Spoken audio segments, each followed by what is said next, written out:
আবু হুরায়রা রাদিয়াল্লাহু তাআলা আনহু বলেন, রাসূল সাল্লাল্লাহু আলাইহি ওয়াসাল্লাম বলেছেন, তিনটি কাজে মানুষ বেঁচে যায়, তিনটি কাজে মানুষ ধ্বংস হয়ে যায়।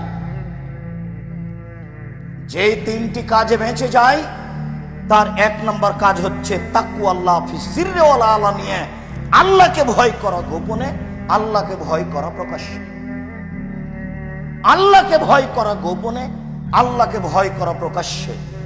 না, এখানে কথা বলা হবে না, ও শুনে নিতে পারে। প্রকাশ্যে ভয় না, এটা কে কি বলতে পারে, কি যে হয়। গোপনে কেউ নেই, নির্জনে পাপ করে যাচ্ছে, সে আল্লাহকে ভয় করতে পারে না গোপনে। সত্য সত্যই যদি মানুষ আল্লাহকে চিনত, তাহলে গোপনেও ভয় করত, প্রকাশ্যেও ভয় করত। কেননা তার চলাফেরা হতো ঈমান দিয়ে। ঈমান যত বেশি হবে পাপ তত কম হবে, ঈমান যত কম হবে পাপ তত বেশি হবে। আল্লাহ তাআলা বললেন, ইন্নাস সালাতা তানহা আনিল ফাহশাই ওয়াল মুনকার ওয়া লাযিকরুল্লাহি আকবার।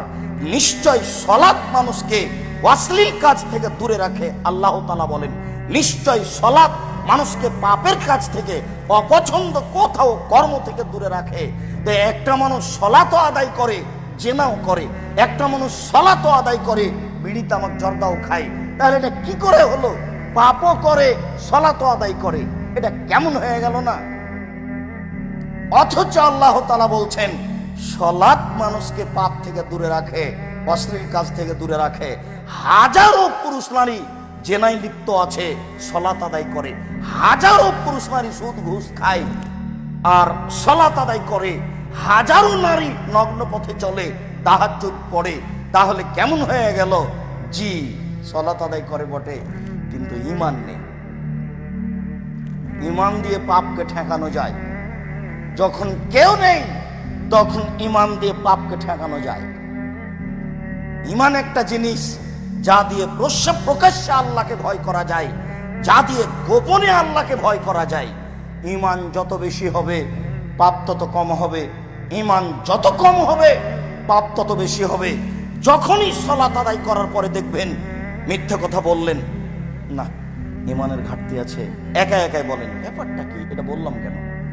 যখনই কোনো অন্যায় কাজ করবেন তখনই মনে করতে হবে ঈমানের ঘাটতি আছে, ঈমান কোনো কাজ করে না, আমি এটা করলাম কেন?